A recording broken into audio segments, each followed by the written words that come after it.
अस्सलाम वालेकुम स्टूडेंट्स, खुश आमदीद। आप है यूट्यूब चैनल पर खुश आमदीद। हमने चैप्टर नंबर 6 शुरू किया था एंडोक्राइन सिस्टम ऑफ मैन। आज हमने इस लेक्चर के दौरान जो है वो हार्मोन टॉपिक स्टडी करना है। हार्मोन जो है वो जिस्म है अंदर मुख्तलिफ हिस्से जो है वो एक्ट एज ए ग्लैंड, वो ग्लैंड है तौर पर काम करते हैं और अपने अंदर से केमिकल सब्सटेंस पैदा करते हैं और पैदा करने के बाद उन्हें ब्लड है अंदर डाल देते हैं। वो केमिकल जो है वो जिस जगह जिस्म है अंदर उन्होंने अपना काम सर अंजाम देना है वो ब्लड के जरिए से वहां पर पहुंच जाते हैं और वहां पर पहुंच कर वो काम जो है वो सर अंजाम देते हैं। तो अब हम हार्मोन की डेफिनेशन करेंगे। एक ओल्ड डेफिनेशन है soluble organic compound produced by gland, यानी ये ग्लैंड्स पैदा करते हैं and pour into blood stream, और इसे ब्लड है अंदर डाल देते हैं and affect the function of target cell, और जहां पर इसने जाके काम सर अंजाम देना है ये उस सेल का जो है वो फिजियोलॉजी हो बदल देते हैं, यानी उस सेल का जो है वो मेटाबॉलिज्म हो बदलने की सलाहियत रखते हैं। लेकिन उसके बाद एक न्यू डेफिनेशन आई जो ये है नॉन न्यूट्रिएंट केमिकल, यानी ये न्यूट्रिएंट्स नहीं होते, ये कोई ग़िज़ाई अज्जा नहीं होते, बल्कि ये नॉन न्यूट्रिएंट केमिकल हैं which act as chemical intercellular messenger, यानी सेल्स है दरमियान में मैसेज जो है दो सेल्स के दरमियान जो राबता है उनको मेंटेन करने के लिए ये केमिकल पैदा किए जाते हैं और ये नेचर वाइज नॉन न्यूट्रिएंट्स होते हैं and produce in trace amount. Hormone जो है ये थोड़ी सी क्वांटिटी है अंदर भी जो है वो अपने काम करने की सलाहियत रखता है। इसके बाद इनवर्टिब्रेट्स जो हैं वो जानदार जिन्हें अंदर रीढ़ की हड्डी नहीं पाई जाती उन्हें अंदर जो एंडोक्राइन सिस्टम है ये सादा तरीन होता है और इसके अंदर सिर्फ और सिर्फ चंद हार्मोन्स पाए जाते हैं, जब इसके मुकाबले में जो वर्टिब्रेट्स हैं जिन्हें अंदर रीढ़ की हड्डी मौजूद है, यानी हम इंसान भी वर्टिब्रेट्स में आ जाते हैं, उनका जो एंडोक्राइन सिस्टम है ये पेचीदा होता है और इनमें नंबर ऑफ हार्मोन्स भी ज्यादा होते हैं।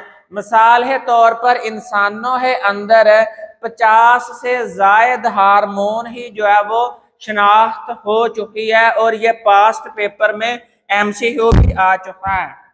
तो इस तरह इंसानों के अंदर 50 से जायद हार्मोन्स पाए जाते हैं जो जिस्म के अंदर मुख्तलिफ अफ़ाल हो कंट्रोल करते हैं, मुख्तलिफ कामों हो कंट्रोल करते हैं। मसलन सेल है अंदर मेटाबॉलिज्म, यानी सेल है अंदर जितने भी केमिकल रिएक्शंस होते हैं उनको कंट्रोल करता है, ब्लड प्रेशर को कंट्रोल करता है।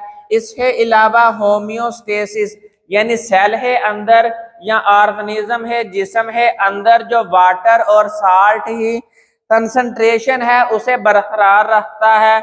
जिस्म है दर्जा हरारत कंट्रोल करता है, जिस्म ही नशोनुमा, sexual reproduction, sleep wake cycle, यानी रात को सोना सुबह हो उठना, ये सारा काम जो है ये हार्मोन है अंडर सुपरविजन होते हैं। इसके अलावा मूड्स, रवैये का चेंज होना भी जो है वो हार्मोन्स पर डिपेंडेंट है।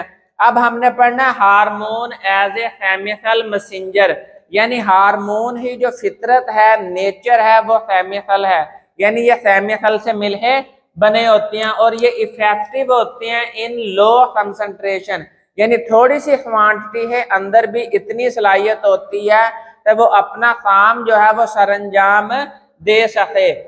अब जब ये एक सेल पैदा कर देता है, मसलन एक ग्लैंड जो है ये केमिकल सब्सटेंस पैदा कर देता है तो इसने उसी सेल पे जाके असरअंदाज होना होता है जिसकी सेल मेम्ब्रेन पर इस केमिकल सब्सटेंस के रिसेप्टर मॉलिक्यूल्स मौजूद हो। जिन सेल पे रिसेप्टर मौजूद नहीं है वो इस केमिकल सब्सटेंस के लिए टारगेट सेल भी नहीं है। अब ये रिसेप्टर जो मॉलिक्यूल होते हैं ये दो तरह के होते हैं, या तो ये सेल मेम्ब्रेन है ऊपर मौजूद होते हैं और ये हार्मोन जाके वो उस रिसेप्टर के साथ बाइंड हो जाएगा और उस सेल का जो है वो मेटाबॉलिज्म तब्दील हो जाएगा। या तो मेटाबॉलिज्म स्टिमुलेट हो जाएगा यानी उसकी स्पीड जो है वो ज्यादा हो जाएगी, या फिर इनहिबिट हो जाएगा, या फिर ये जो रिसेप्टर होते हैं ये सेल मेम्ब्रेन से अंदर वाली साइड पे होते हैं, लेकिन ये उन हार्मोन से होते हैं जो इजीली सेल मेम्ब्रेन को क्रॉस कर जाते हैं। तो जो इजीली सेल मेम्ब्रेन को क्रॉस कर जाए उन्हें रिसेप्टर जो है वो सेल है अंदर मौजूद होते हैं। तो इस तरह टारगेट सेल जो है ये डिफाइन होता है, जिसके ऊपर रिसेप्टर मौजूद वो उस हार्मोन का टारगेट सेल है। जिस तरह हमने एंजाइम है अंदर एक मॉडल पढ़ा था लॉक एंड फी मॉडल, इसी तरह हार्मोन्स भी जो होते हैं ये भी लॉक एंड फी मॉडल को फॉलो करते हैं। जिस तरह एक हार्मोन जो है वो एक ही टारगेट सेल पे जाके बाइंड करता है जिस पे उसके रिसेप्टर मौजूद हैं। तो हम चाबी का दर्जा दे देते हैं हार्मोन हो, और टारगेट सेल जो है वो ताला होता है, यानी जिस ताले पे उसकी रिसेप्टर साइट मौजूद है वो चाबी सिर्फ उसी ताले को ओपन करती है। इसी तरह जो एक हार्मोन है वो भी सिर्फ टारगेट सेल पे ही जाके बाइंड होता है और उसका मेटाबॉलिज्म तब्दील होता है। 1902 में दो साइंटिस्ट आते हैं, बैलिस और स्टार्लिंग। इन्होंने सबसे पहला हार्मोन डिस्कवर किया था जिसका नाम है सेक्रेटन। ये सेक्रेटन जो है ये पैंक्रियाटिक डाइजेस्टिव जूस को स्टिमुलेट करता है, यानी ये पैंक्रियाटिक डाइजेस्टिव जो जूस है उसके कंसंट्रेशन को बढ़ा देता है। और ये पैंक्रियाटिक डाइजेस्टिव जूस जो है ये स्मॉल इंटेस्टाइन है, जो पहला पोर्शन है, पहला हिस्सा है जिसका नाम ड्यूडिनम है, ये उसके अंदर जाकर रिलीज होता है और डाइजेशन में यानी खुराक से हजम होने में मदद देता है। अब ये जो लफ्ज हार्मोन है इसका मतलब जो है वो है टू एक्साइट या टू सेट इन मोशन, किसी भी रिएक्शन हो जो स्पीड है उसे बढ़ा देना, उसको असरअंदाज करना। तो ये इसका मतलब है हार्मोन है to excite and to set in motion. ये भी एमसीक्यू पूछा जा चुका है। अब ये हार्मोन जो है ये दो तरह से राबता करता है, यानी टारगेट सेल से दो तरह से राबता करता है। मिसाल के तौर पर नंबर 1 जो है उसमें एक ग्लैंड है, उसने केमिकल सब्सटेंस यानी हार्मोन पैदा किया, उसने वो हार्मोन ब्लड में डाल दिया। अब ये ब्लड में जा रहा है हार्मोन और ये किसी और ग्लैंड है ऊपर जाके एक्ट करेगा, टारगेट सेल पे नहीं एक्ट किया इसने किसी और ग्लैंड पे जाके असरअंदाज हुआ। उस हार्मोन की वजह से इस ग्लैंड ने एक नया हार्मोन पैदा किया, उस नए हार्मोन ने आगे टारगेट सेल पे जाके असरअंदाज किया और उस टारगेट सेल का मेटाबॉलिज्म बदल दिया।